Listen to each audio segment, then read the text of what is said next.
चाहता वो हो ही नहीं सकता, पूरी कायनात मिलकर कोशिश कर डाले। फिर आगे कहा, अब शेख ने कहा कि अल्लाह की कमाल कुव्वत का एक हिस्सा यह है कि ये आसमान, जमीन, पेड़ पौधे, पूरी कायनात अल्लाह रब्बुल आलमीन थामे हुए है। ये डगमगा नहीं रहे हैं, ये डिसबैलेंस नहीं हो रहे हैं, ये बैलेंसिंग में चल रहे हैं। ये छोटी बात है? हाँ, थोड़ी देर के लिए सोचिए, ये दुनिया जिसमें हम रहते हैं ना, हमारी जिस कहकशां में रात में जो एक लाइन नजर आती है उसको कहकशां बोलते हैं, धुएं के जैसी। उस कहकशां में एक नुक्ते के जैसी है। जिस कहकशां में हम हैं, सूरज कई लाख गुना बड़ा है जमीन से, और हमारी कहकशां में कई सितारे ऐसे हैं, सितारे जो सूरज से 6-6 करोड़ गुना बड़े हैं। कितने? 6 करोड़। सूरज से 6 करोड़ ज्यादा बड़े हैं। एक सितारे के अंदर 6 करोड़ सूरज रख सकते हैं। उस अल्लाह की ताजीम को पहचानिए।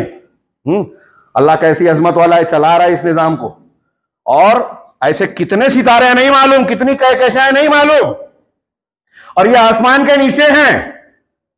और अल्लाह रब्बुल आलमीन की सबसे बड़ी मखलूक नहीं है, सबसे बड़ी मखलूक अल्लाह का अर्श है, जिसके बारे में है कि एक अर्श में अगर अल्लाह तबारक व तआला की कुर्सी रखी जाए तो ऐसे ही है जैसे एक ढाल के अंदर एक अंगूठी, और कुर्सी में अगर ये आसमान जमीन, सातों आसमान और सातों आसमान डाले जाए तो ऐसे ही है जैसे एक ढाल में, वो एक जमीन में जो है अंगूठी डालने के बराबर है। एक ढाल में 7 अंगूठियां डाली गई हो। कुर्सी कितनी बड़ी है, आसमान जमीन ये सोचिए कितने बड़े हैं, और फिर इससे बड़ी कुर्सी है, कुर्सी से बड़ा अर्श है, और अल्लाह अर्श पर मुस्तवी और अर्श का मालिक है।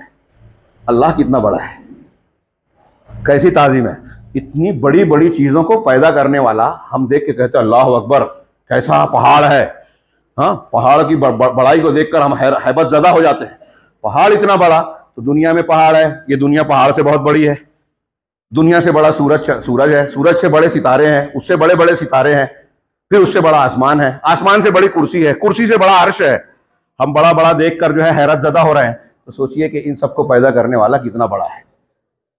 अल्लाह की ताजीम का जानने का ये वही शेख बयान कर रहे हैं कि अल्लाह की अजमत और उसकी कमाल कुव्वत का एक हिस्सा यह कि आसमान और जमीन, सारे आसमानों और सारे जमीनों के निजाम को उसने संभाल रखा है, सबको थाम रखा है, कोई डगमगा नहीं रहा है, बिगड़ नहीं रहा है। और उसकी कमाल कुदरत और कमाल कुव्वत का एक हिस्सा यह होगा कि कयामत के दिन एक चीख से दुनिया की सारी चीजों को फिर से जिंदा करेगा। सारे लोग मर जाएंगे एक चीख से, सारे लोगों को फिर से जिंदा कर देगा।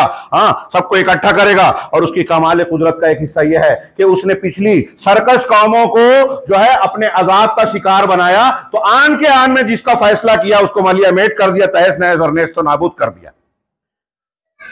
एक छोटी सी हुक्म के जरिए से, मामूली से फैसले की बुनियाद के जरिए से अल्लाह रब्बुल आलमीन ने कौमों को, किसी को जमीन में धसाया, किसी पर तूफान भेजा, कहीं जो है चीख मुसल्लत की, कहीं जलजला आया, कहीं बस्ती को हवा में उठाकर पलट दिया। जो जैसे सरकश थे अल्लाह ने वैसा अजाब। ये अल्लाह के कमाल कुदरत कुव्वत और अजमत का हिस्सा है। ये शेख सादी ने बयान किया। मैं 2-3 इशारा और कर दूं, बहुत अधूरा है मजमून।